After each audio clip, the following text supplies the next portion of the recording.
Good morning students. അപ്പോൾ നമ്മൾ ഇന്ന് ഡിസ്കസ് ചെയ്യാൻ പോകുന്നത് നമ്മുടെ മൊഡ്യൂൾ 2-ലെ ക്വാണ്ടം മെക്കാനിക്സ് എന്നുള്ള ടോപ്പിക്സാണ്. ഓക്കെ, അപ്പോൾ ക്വാണ്ടം മെക്കാനിക്സിൽ നമുക്ക് എന്തൊക്കെയാണ് പഠിക്കാനുള്ളത് എന്നൊന്ന് ജസ്റ്റ് നോക്കാം.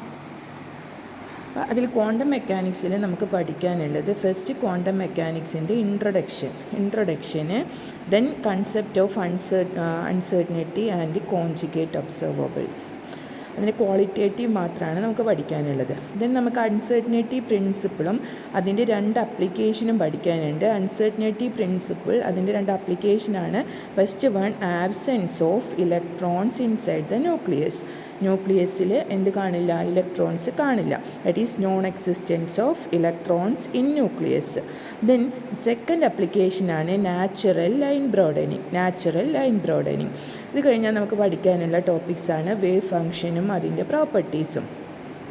ദെൻ നെക്സ്റ്റ് നമുക്ക് പഠിക്കാനുള്ളത് Schrodinger time dependent and time independent wave equation. Then Schrodinger time independent wave ഇക്വേഷൻ്റെ അപ്ലിക്കേഷനാണ് നമുക്ക് particle in one dimensional box.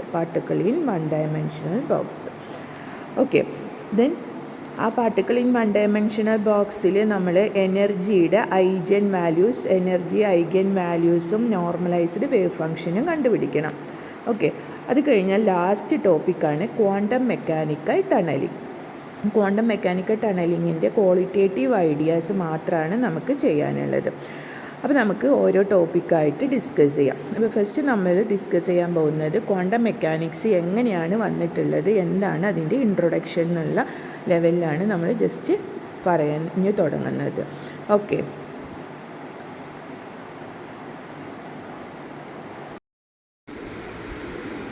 അപ്പോൾ നമ്മൾ ക്വാണ്ടം മെക്കാനിക്സ് പറയുന്നതിന് മുൻപ് ജസ്റ്റ് അതിൻ്റെ ഇൻട്രൊഡക്ഷനായിട്ട് കുറച്ച് കാര്യങ്ങൾ പറയുകയാണ്. അപ്പോൾ നമുക്കറിയാം, നമുക്ക് 2 ടൈപ്പ് മെക്കാനിക്സ് ആണുള്ളത്. ഒന്ന് ക്ലാസിക്കൽ മെക്കാനിക്സും ദെൻ നമ്മളിപ്പോൾ പഠിക്കാൻ പോകുന്ന ക്വാണ്ടം മെക്കാനിക്സും. അപ്പോൾ ആദ്യം നമുക്ക് ക്ലാസിക്കൽ മെക്കാനിക്സിനെ കുറിച്ച് പറയാം. ക്ലാസിക്കൽ മെക്കാനിക്സ് എന്ന് പറയുമ്പോൾ അതിൻ്റെ ബേസിക് ഇക്വേഷൻ എന്ന് പറയുന്നത് ന്യൂട്ടൺ സെക്കൻഡ് ലോ ഓഫ് മോഷനാണ്. അപ്പോൾ ക്ലാസിക്കൽ മെക്കാനിക്സിൻ്റെ വേറൊരു പേരാണ് ന്യൂട്ടേണിയൻ മെക്കാനിക്സ്. ഓക്കെ, ന്യൂട്ടൻ്റെ സെക്കൻഡ് ലോ ഓഫ് മോഷനാണ് അതിൻ്റെ ബേസിക് ഇക്വേഷൻ എന്ന് പറയുന്നത്. അപ്പോൾ ഈ ക്ലാസിക്കൽ മെക്കാനിക്സ് എന്ന് പറയുന്നത് it is enough to explain all the properties of a moving body can be explained by using classical mechanics up to 19th century. Okay, അപ്പോൾ 19th സെഞ്ച്വറിയുടെ last ഡീക്കേഡിലാണ് ഒരു സയൻറ്റിസ്റ്റിന് ഒരു റിയൽ പസിലായിട്ട് വരുന്നത്. റിയൽ പസിൽ എന്ന് പറയുന്നത് black ബോഡിയിലുള്ള ഒരു black body എന്ന് പറഞ്ഞാൽ നമുക്കറിയാം എന്താണ്. ബ്ലാക്ക് ബോഡി എല്ലാ റേഡിയേഷൻസിനെയും അബ്സോർബ് ചെയ്യും. ഓക്കെ, എല്ലാത്തിനെയും അബ്സോർബ് ചെയ്യുന്ന ഒരു ബ്ലാക്ക് ബോഡി. അപ്പം അങ്ങനെ ബ്ലാക്ക് ബോഡിയിലുള്ള energy distribution in a black body cannot be explained by using classical mechanics. Energy distribution from a distribution in a black body cannot be explained by using classical mechanics. അപ്പോൾ energy distribution in a black body cannot be explained by using classical mechanics. അത് വരുന്നത് 19th സെഞ്ച്വറിയുടെ last ഡീക്കേഡിലാണ് ഇത് വരുന്നത്, ഇങ്ങനെയൊരു puzzle വരുന്നത്. So അങ്ങനെയാണ് ഇത് വരുന്നത്, ക്വാണ്ടം മെക്കാനിക്സ് പുട്ട് ഫോർവേഡ് ചെയ്യുന്നത്. സോ ക്വാണ്ടം മെക്കാനിക്സിൻ്റെ ബേസിക് ഇക്വേഷൻ എന്ന് പറയുന്നത് ഷ്രോഡിഞ്ചർ വേവ് ഇക്വേഷനാണ്. എന്താണ് ഷ്രോഡിഞ്ചർ വേവ് ഇക്വേഷൻ? അപ്പോൾ നമ്മൾ ജസ്റ്റ് അത്രയും ഓർത്ത് വയ്ക്കാം. ഷ്രോഡിഞ്ചർ വേവ് ഇക്വേഷനാണ് ക്വാണ്ടം മെക്കാനിക്സിൻ്റെ ബേസിക് ഇക്വേഷൻ. ഓക്കെ, ദെൻ നമുക്ക് പഠിക്കാനുള്ള നെക്സ്റ്റ് ടോപ്പിക്കാണ് de Broglie wave or matter wave. അപ്പോൾ de Broglie wave or matter wave എന്ന് പറഞ്ഞിട്ടുണ്ടെന്ന് വെച്ചാൽ നമുക്കറിയാം, ഒരു പാർട്ടിക്കിൾ മൂവ് ചെയ്തുകൊണ്ടിരിക്കുമ്പോൾ ഇതിനെ അസോസിയേറ്റ് ചെയ്തിട്ട് എന്ത് വരും? ഒരു വേവ് പ്രൊഡ്യൂസ് ചെയ്യും. ഓക്കെ, ഒരു പാർട്ടിക്കിൾ മൂവ് ചെയ്യുന്ന സമയത്ത് അതിനെ അസോസിയേറ്റ് ചെയ്തിട്ട് അതിൻ്റെ കൂടെ എന്ത് പ്രൊഡ്യൂസ് ചെയ്യും? വേവ് പ്രൊഡ്യൂസ് ചെയ്യും. So D Broglie wave is the wave associated with a moving particle. Wave associated with a moving particle, that is known as de Broglie wave or matter wave.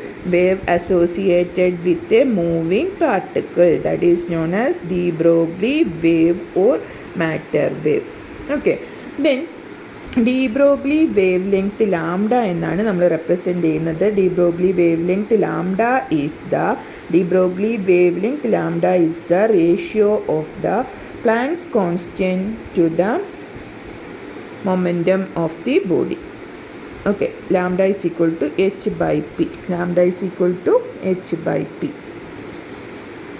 H is the Planck's constant and p is the momentum. Planck's constant and p is the momentum of the particle. P momentum. So momentum of the particle or momentum of the body.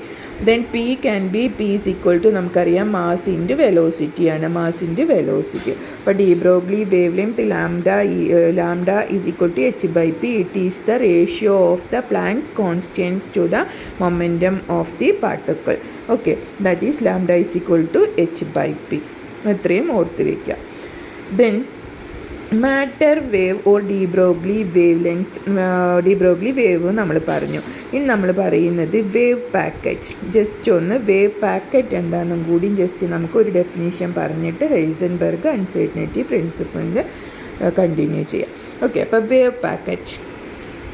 ഇപ്പോൾ wave packet നമ്മൾ Heisenberg uncertainty principle D Broglie wave length എന്താ പറഞ്ഞത്? D Broglie wave length or de Broglie waves or matter waves are the wave associated with a moving particle എന്ന് പറഞ്ഞു. Okay, നമ്മളിപ്പം wave packet എന്താണെന്നാണ് പറയാൻ പോകുന്നത്. ഇപ്പോൾ വേവ് പാക്കറ്റ് പറഞ്ഞാൽ നമ്മൾ മിഠായിയുടെ പാക്കറ്റ് എന്ന് പറഞ്ഞാൽ അതിലെന്തായിരിക്കും? കുറേ മിഠായികളുണ്ടാവും അല്ലേ? കുറേ മിഠായികളുണ്ടാവും. അതിൻ്റെ പുറത്തുള്ള പാക്കറ്റിനാണ് importance. So okay so wave packet എന്ന് പറയുന്നത്, wave packet is the envelope of the number of wave superimposed. ഇതാണ് നമ്മുടെ എൻവലപ്പ്. പാക്കറ്റിന് നമ്മൾ പറയുന്ന വേറൊരു പേരാണ് എൻവലപ്പ്. അപ്പോൾ ഇതാണ് നമ്മുടെ വേവിൻ്റെ എൻവലപ്പ്. ഈ വേവ് എൻവലപ്പ് ഓഫ് ദി എൻവലപ്പിൽ എന്തുണ്ട്? Number of waves superimpose ചെയ്തിട്ടുണ്ട്. Okay, so wave packet is the envelope of the number of waves superimposed. Envelope of the number of waves superimposed. That is known as wave packet. Okay. Next നമ്മൾ പറയാൻ പോകുന്നത് Heisenberg uncertainty principle ആണ്. ഹെയ്സൻബർഗിൻ്റെ uncertainty principle. ഹെയ്സൻബർഗിൻ്റെ spelling അങ്ങനെ he is എൻബർഗ്. Okay, Heisenberg's uncertainty principle. Heisenberg uncertainty principle നമ്മൾ +2 പഠിച്ചിട്ടില്ലെങ്കിൽ ഇപ്പോൾ ജസ്റ്റ് നമുക്ക് പഠിക്കാം. ഇത് പറയുന്നത് നമ്മൾ എക്സ് എന്നുള്ളത് പൊസിഷനെയാണ് റെപ്രസെൻ്റ് ചെയ്യുന്നത്. എക്സ് എന്ന് പറയുന്നത് പൊസിഷനാണ്. ഓക്കെ, പി എന്ന് പറയുന്നത് നമുക്കറിയാം മൊമെൻറ്റമാണ്. ഓക്കെ, അപ്പോൾ ഡെൽറ്റ എക്സ് എന്ന് പറഞ്ഞാൽ ചേഞ്ച് ഇൻ പൊസിഷനും ഡെൽറ്റ പി എന്ന് പറയുന്നത് ചേഞ്ച് ഇൻ മൊമെൻറ്റമാണ്. ഓക്കെ, ദെൻ ഈ പൊസിഷനും മൊമെൻറ്റും ആരുടെ? ഒരു മൂവിങ് ബോഡിയുടെ അല്ലെങ്കിൽ ഒരു മൂവിങ് പാർട്ടിക്കിളിൻ്റെ പൊസിഷനോ മൊമെൻറ്റമോ അക്യുറേറ്റായിട്ട് സൈമൾട്ടേനിയസ് ആയിട്ട് മെഷർ ചെയ്യാൻ ബുദ്ധിമുട്ടാണ്. അക്യുറേറ്റായി സൈമൾട്ടേനിയസ്ലി പറഞ്ഞാൽ രണ്ടും ഒരുമിച്ച് സൈമൾട്ടേനിയസ്ലി എന്ത് ചെയ്യാണ്? മെഷർ ചെയ്യാൻ ഇമ്പോസിബിളാണ്. എന്തിന് ഇമ്പോസിബിളാണ്? മെഷർ ചെയ്യാൻ. എന്ത് മെഷർ ചെയ്യാൻ? Position and momentum of a moving body or a moving particle simultaneously and accurately. Okay, so Heisenberg uncertainty principle definition എന്ന് പറയുന്നത്, it is impossible to measure position and momentum of a moving body or a moving particle simultaneously and accurately. അപ്പോൾ Heisenberg പറയുന്നത്, if position is accurate, position accurate ആണെങ്കിൽ there is an error in momentum. If momentum is accurate then there is an error in position. Okay, then അതിൻ്റെ Heisenberg uncertainty പ്രിൻസിപ്പിളിൽ പൊസിഷനും മൊമെൻറ്റവും വെച്ചിട്ടുള്ള ഇക്വേഷനാണ് delta X delta P greater than or equal to h/2π. h is the Planck's constant. Then ഇതേ Heisenberg uncertainty principle നമുക്ക് എനർജിയും ടൈമും വെച്ചിട്ട് എഴുതാൻ പറ്റും. എനർജിയും ടൈമും.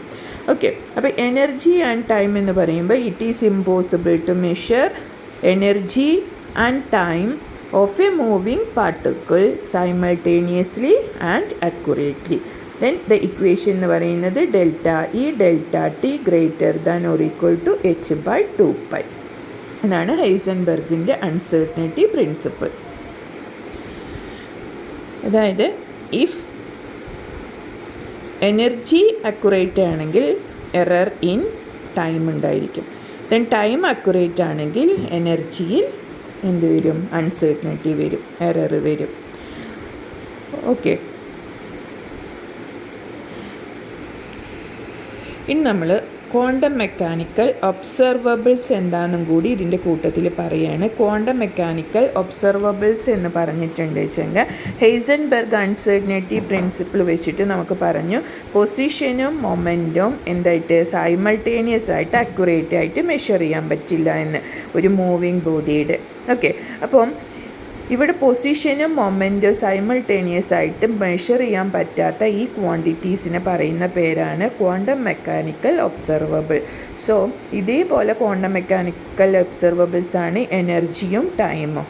ഓക്കെ, അപ്പോൾ ക്വാണ്ടം മെക്കാനിക്കൽ ഒബ്സർവബിൾസ് എന്ന് പറഞ്ഞാൽ according to Heisenberg uncertainty principle we cannot measure or it is impossible to measure position and momentum of a moving body simultaneously and accurately. അങ്ങനെ ഹെയ്സൻബർഗിൻ്റെ അൺസർട്ടനിറ്റി പ്രിൻസിപ്പിൾ വെച്ച് നമുക്ക് മെഷർ ചെയ്യാൻ പറ്റാത്ത ക്വാണ്ടിറ്റീസിനെ പറയുന്ന പേരാണ് ക്വാണ്ടം മെക്കാനിക്കൽ ഒബ്സർവബിൾസ്. അതും കൂടി അവിടെ ഒന്ന് നോട്ട് ചെയ്ത് വയ്ക്കുക. നമ്മൾ പറയുന്നത് രണ്ട് ആപ്ലിക്കേഷനാണ്. ഹെയ്സൻബർഗ് അൺസർട്ടനിറ്റി പ്രിൻസിപ്പിളിൻ്റെ രണ്ട് ആപ്ലിക്കേഷനാണ് നമുക്ക് പഠിക്കാനുള്ളത്. അതിൽ ഫസ്റ്റ് വൺ എന്ന് പറയുന്നത് non existence of electrons in nucleus. ന്യൂക്ലിയസിലുള്ളത് ആരൊക്കെയാണ് ന്യൂക്ലിയസിലുള്ളത്? ന്യൂക്ലിയസിൽ എന്തൊക്കെയാണുള്ളത്? ഒരു ആറ്റം കൺസിഡർ ചെയ്താൽ ന്യൂക്ലിയസിൽ എന്തൊക്കെയാണുള്ളത്? ന്യൂട്രോണും പ്രോട്ടോണും. ഇതാണ് ന്യൂക്ലിയസ്. ദെൻ അതിന് സറൗണ്ടിങ്സ് ആയിട്ടാണ് എന്തുണ്ടാവുക? ഔട്ടർ മോസ്റ്റ് ഇലക്ട്രോൺസ് ഉണ്ടാവുക. ഔട്ടർ മോസ്റ്റ് ഷെല്ലുകളിലാണ് ഇലക്ട്രോൺസ് ഉണ്ടാവുക. അപ്പോൾ ന്യൂക്ലിയസിൽ ആരെ കാണില്ല? ഇലക്ട്രോൺസിനെ കാണില്ല.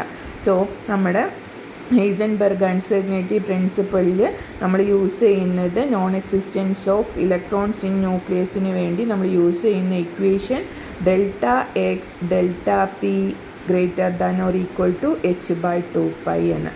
ഓക്കെ, ഇവിടെ നമ്മൾ h/2πക്ക് എന്ത് കൊടുക്കാം? h/2π is equal to h cut എന്ന് കൊടുക്കാം. h/2π equal to h cut എന്ന് നമുക്ക് കൊടുക്കാൻ പറ്റും. നമ്മൾ എക്സ്പെരിമെൻ്റലി പ്രൂവ് ചെയ്ത കാര്യമാണ് നമ്മുടെ ആറ്റത്തിൻ്റെ ഡയമീറ്റർ എന്ന് പറയുന്നത്. ഡയമീറ്റർ ഓഫ് ദി ആറ്റം എന്ന് പറയുന്നത് ഏതാണ്? ഡയമീറ്റർ ഓഫ് ദി ന്യൂക്ലിയസ് എന്ന് പറയുന്നത് 10⁻⁻15 മീറ്ററാണ്. 10⁻⁻15 മീറ്റർ. ഓക്കെ, അപ്പോൾ 10⁻⁻15 മീറ്ററാണ് ഇത് നമ്മുടെ നമ്മൾ എക്സ്പെരിമെൻ്റലി പ്രൂവ് ചെയ്ത കാര്യമാണ്. നമ്മുടെ ആറ്റത്തിൻ്റെ ന്യൂക്ലിയസ് എന്ന് പറയുന്നത് 10⁻⁻15 മീറ്ററാണ്. അപ്പോൾ ഈ 10⁻⁻15 മീറ്റർ സ്ഥലത്തേക്ക് എന്ത് കാണില്ല? ഇലക്ട്രോൺസിനെ കാണില്ല. സോ നമ്മുടെ ഡെൽറ്റ എക്സ് എന്ന് പറയുന്നത് 10⁻⁻15 ആണ്. ഡെൽറ്റ എക്സ് എന്ന് പറയുന്നത് 10⁻⁻15 മീറ്ററാണ്. അപ്പോൾ നമ്മുടെ equation delta P delta X equal to h/2π, h cross or h/2π. അപ്പോൾ നമുക്ക് എഴുതാൻ delta P is equal to h/2π into delta divided by delta X. നമ്മൾ വാല്യൂ കൊടുത്താൽ h/2π ഇൻറ്റു 10⁻⁻15. 10⁻⁻15 എച്ചിൻ്റെ വാല്യൂ നമുക്ക് 6.6 ഇൻറ്റു 10⁻⁻34 എന്ന് കൊടുക്കാം. 2 ഇൻറ്റു പൈയുടെ വാല്യൂ 3.14 ഇൻറ്റു 10⁻⁻15. ഓക്കെ, ഇത് ഇത്രയും ചെയ്താൽ നമുക്ക് delta P is equal to ഒരു വാല്യൂ കിട്ടും. Delta P is equal to 1.055 into 10⁻⁻19 kilogram metre per second എന്നാണ് നമുക്ക് ഡെൽറ്റ പി കിട്ടുന്നത്. ഓക്കെ, ദെൻ നമുക്ക് ഇക്വേഷൻ ഉണ്ട്. ദ മൊമെൻറ്റം പി ആണെങ്കിൽ എനർജി ഓഫ് ഇലക്ട്രോൺ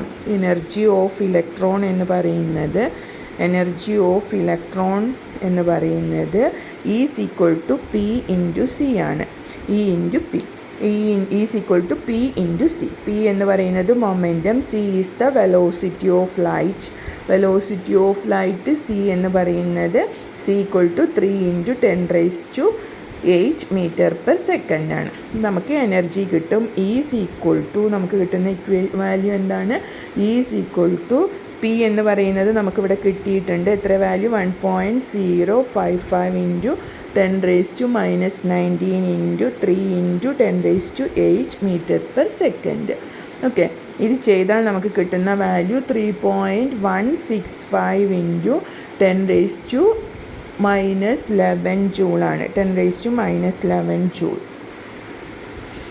ഈ ജൂളിനെ നമ്മൾ ഇലക്ട്രോൺ വോൾട്ടിലേക്ക് മാറ്റാൻ വേണ്ടിയിട്ട് നമ്മൾ എന്ത് ചെയ്താൽ മതി?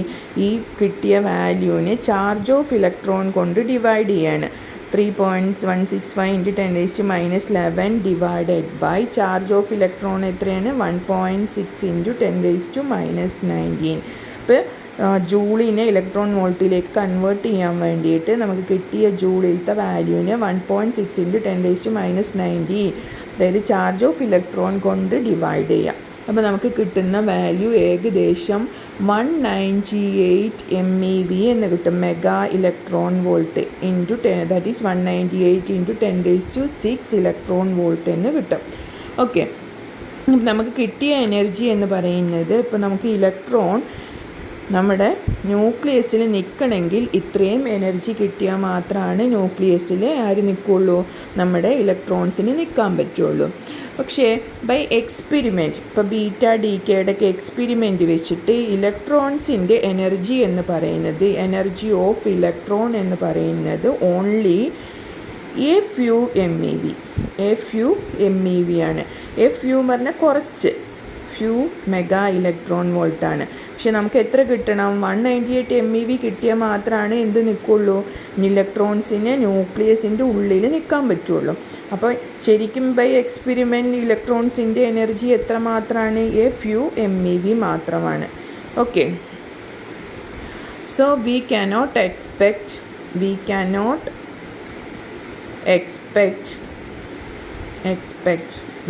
cannot see the electrons in the nucleus. Okay, അതാണ് ഫസ്റ്റ് അപ്ലിക്കേഷൻ. ഇനി നമ്മുടെ സെക്കൻഡ് അപ്ലിക്കേഷൻ എന്ന് പറയുന്നത്, ഓക്കെ, നമ്മുടെ നെക്സ്റ്റ് അപ്ലിക്കേഷൻ എന്ന് പറയുന്നത് നാച്ചുറൽ ലൈൻ ബ്രോഡനിങ് ആണ്. നാച്ചുറൽ ലൈൻ ബ്രോഡനിങ് എന്ന് പറഞ്ഞാൽ നമുക്ക് കണ്ടുപിടിക്കേണ്ടത് ഫ്രീക്വൻസി ഓഫ് എമിറ്റഡ് റേഡിയേഷൻ ആണ്. ഫ്രീക്വൻസി ഓഫ് എമിറ്റഡ് റേഡിയേഷനിൽ നമ്മൾ ഡെൽറ്റ ടി h/2π എന്നുള്ള ഇക്വേഷനാണ് യൂസ് ചെയ്യുന്നത്. കാരണം energy is equal to h nu ആണ്. h is the Planck's constant and nu is the frequency of radiation. അപ്പോൾ നമ്മൾ നമ്മുടെ ഇക്ക് പകരം ഡെൽറ്റ ഇക്ക് പകരം h nu എന്ന് സബ്സ്റ്റിറ്റ്യൂട്ട് ചെയ്താൽ നമുക്ക് എന്ത് കിട്ടും? h എന്ന് പറയുന്നത് പ്ലാങ്ക്സ് കോൺസ്റ്റൻ്റ് ആണ്. അതിന് നമ്മൾ ഔട്ട് സൈഡ് ഇട്ടു. h into delta nu, then delta T is equal to h/2π. Okay, ഇവിടുത്തെ എച്ചും ക്യാൻസൽ ചെയ്തു. Then delta nu is equal to 1/2π delta T. അപ്പോൾ നമുക്ക് നമ്മുടെ ഡെൽറ്റ ടിയുടെ value delta T is equal to 10⁻⁻8 second ആണ്. 10⁻⁻8 second. അപ്പോൾ നമുക്ക് ഡെൽറ്റ ന്യൂ എന്ത് കിട്ടും? Delta nu is equal to 1/2π into 10⁻⁸. Okay, that is 1/2 into 3.14 into 10⁻⁸. ഈ വാല്യൂ സബ്സ്റ്റിറ്റ്യൂട്ട് ചെയ്താൽ നമുക്ക് ഡെൽറ്റ ന്യൂ കിട്ടും. ഡെൽറ്റ ന്യൂയുടെ വാല്യൂ നമുക്ക് കിട്ടുന്നത് 1.67 ഇൻറ്റു 10⁻⁷ ഹെഡ്സ് ആണ്. 10 ഹെഡ്സ്. ഓക്കെ. സോ നമ്മുടെ ഹെയ്സൻബെർഗ് അൺസർട്ടനിറ്റി പ്രിൻസിപ്പിളും ഹെയ്സൻബെർഗ് അൺസർട്ടനിറ്റി പ്രിൻസിപ്പിളിൻ്റെ 2 ആപ്ലിക്കേഷനും നമ്മൾ പഠിച്ചു കഴിഞ്ഞു. അപ്പോൾ നിങ്ങൾ ആപ്ലിക്കേഷൻ പഠിക്കുന്ന സമയത്ത് ഹെയ്സൻബെർഗ് അൺസർട്ടനിറ്റി പ്രിൻസിപ്പിൾ അതിൻ്റെ 2 ആപ്ലിക്കേഷൻ, ഒന്ന് non existence of electrons in ന്യൂക്ലിയസും then second one natural line broadening പഠിക്കുന്നതിൻ്റെ കൂട്ടത്തിൽ തന്നെ ഫ്രീക്വൻസി ഓഫ് എമിറ്റഡ് റേഡിയേഷനും പഠിക്കണം. ഇത് രണ്ടും പഠിച്ചു വെക്കണം. രണ്ടും സെയിം ആണ്. Okay. May be frequency of emitted radiation കണ്ടുപിടിക്കാൻ പറയും, അതല്ലെങ്കിൽ നാച്ചുറൽ ലൈൻ ബ്രോഡനിങ് കണ്ടുപിടിക്കാൻ പറയും. ഓക്കെ. അപ്പോൾ ഇത്രയാണ് നമ്മൾ ഹെയ്സൻബെർഗ് അൺസർട്ടനിറ്റി പ്രിൻസിപ്പിൾ അതിൻ്റെ അപ്ലിക്കേഷനും. വീഡിയോ ഉപകാരമാവും എന്ന് വിചാരിക്കുന്നു. അപ്പോൾ എല്ലാവരും നന്നായിട്ട് പഠിക്കാം. Okay, thanks.